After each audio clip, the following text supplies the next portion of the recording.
Hey Smiles! Welcome back to my channel. It's me, Myles. For today's video, we are going to do faux fur projects. So first, I would like to share to you my DIY phone case. And second, I'll need to do a makeover for my old clutch bag. So please enjoy and keep on watching. Let's get started!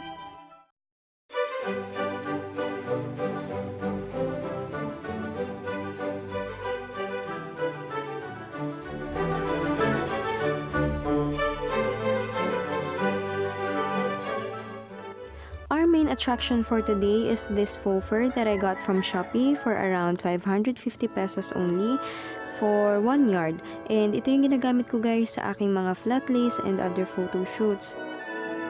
I think that faux furs are very classy and elegant, and it will bring a luxury look to our project for today. Since this is 1 yard, pwede akong gumupit ng konti. And again, this is an idea for you to use, especially when you have things that you wanted to make over.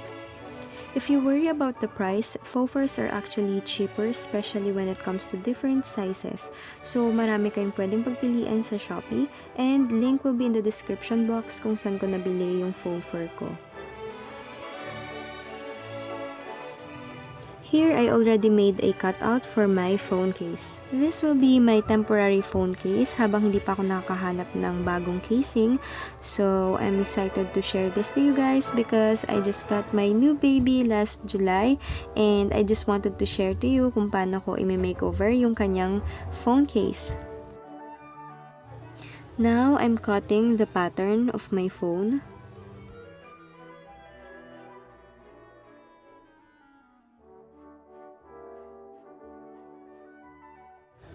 I also bought a ring stand from Shopee for 35 pesos but I can't recommend it kasi guys nagtatarnish siya, so wala ring sense dahil nga kumukupas yung kulay niya. So I thought it would be a long-lasting bronze or rose gold color but it's not, so I can't recommend it. But if you want to, it's okay. Hanap na lang siguro kayo ng ibang supplier or ibang style ng ring stand. And ang ginagawa ko lang dito is kung saang side ko siya gustong idikit. And then, I will write a pattern sa aking faux fur. And then, I will also cut it kasi ididikit ko to guys dun sa cellphone case mismo. And it goes like this. Now, I'm writing a pattern. Again, cut it.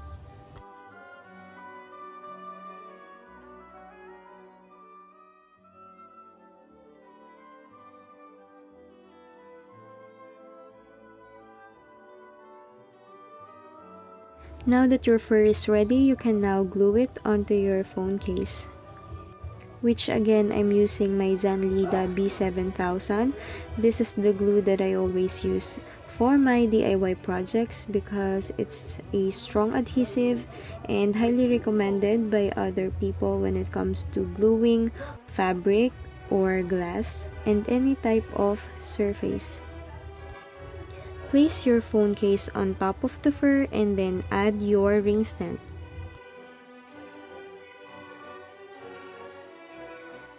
After that, we're going to use a cutter to fix the bottom part, which is yung saksakan ng ating charger and headset.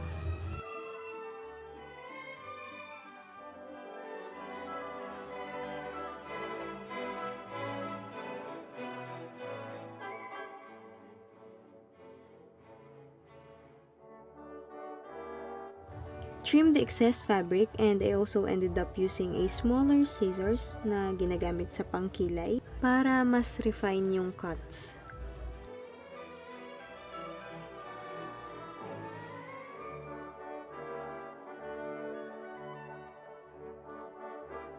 All that in place, you can add a little bit of sparkle using a bling wrap. So this bling wrap is from my sister's previous project.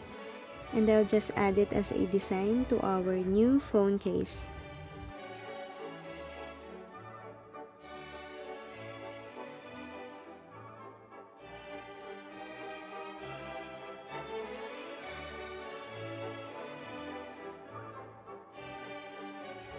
This looks so pretty guys, but I know it can also be messy and dirty kasi fabric to, kaya naman pwedeng-pwede siyang marumihan. I suggest na kung bibili kayo ng faux fur, yung magandang quality na pwedeng labhan.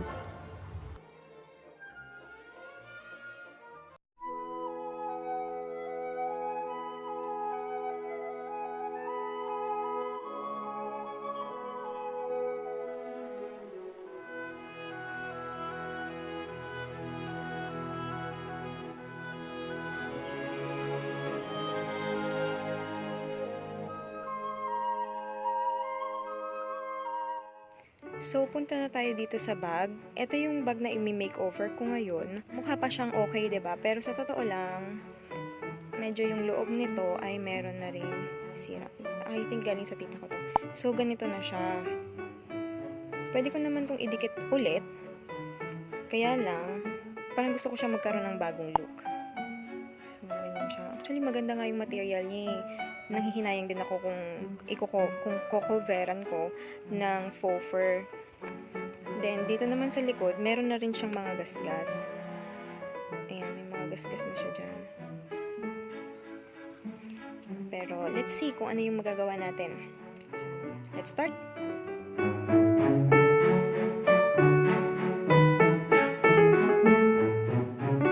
I have here 2 cutouts for the sides of the bag and another pattern to cover the whole body. Since I'll be working on with rugby, I decided to set aside my fur.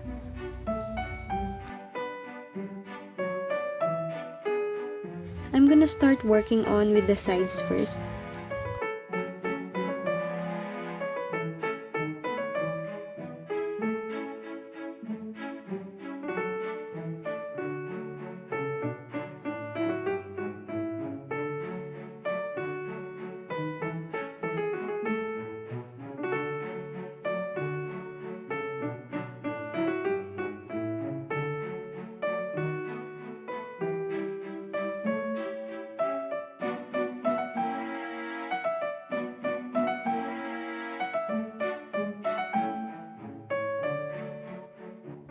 Then, of course, cut the excess fabric. Working on the body, I started from the top with my pattern, all the way down to the middle until it folds in the end.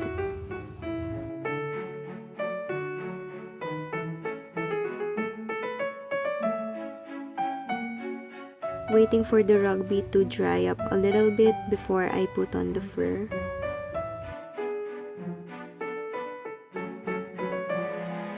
As you can see, I'm carefully putting on rugby, fur, so that's my layer.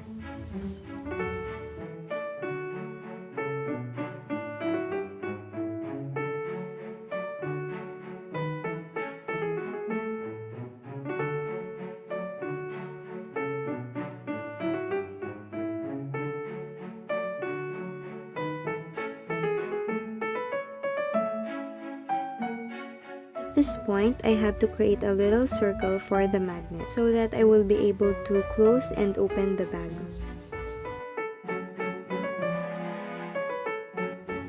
Ayan guys, nag-improvise pa ako ng maliit na takip ng bote para naman meron akong circle.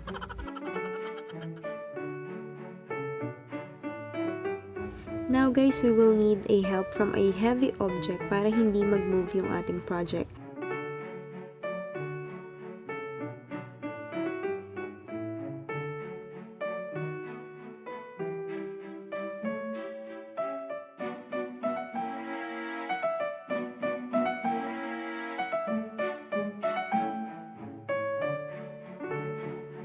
After working on the middle, let's now proceed to our last part.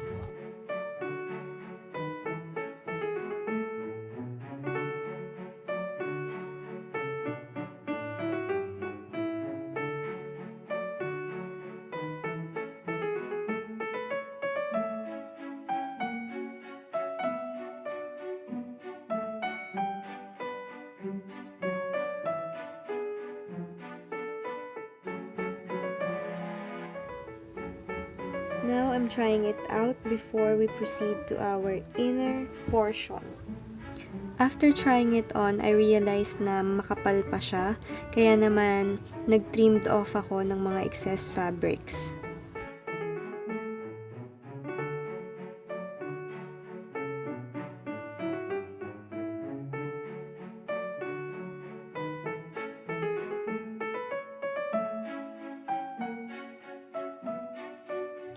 You've actually seen this, guys, in my previous video, the one with dress collection. So, if hindi nyo pa napapanood, please panoorin nyo na.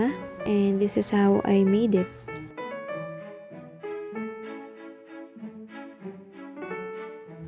And yes, finally, we're on to our last part. And later, I will reveal to you the final result.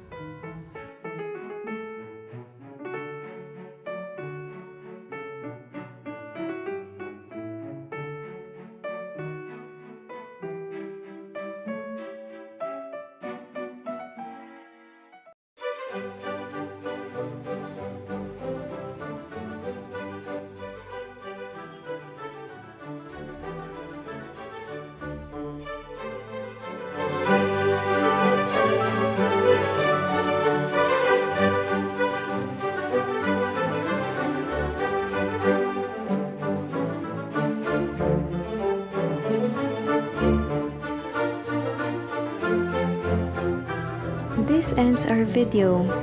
Thank you so much for watching, guys, and stay tuned for more DIYs. Please click like and subscribe to my channel, and don't forget to smile and add sparkles to your life.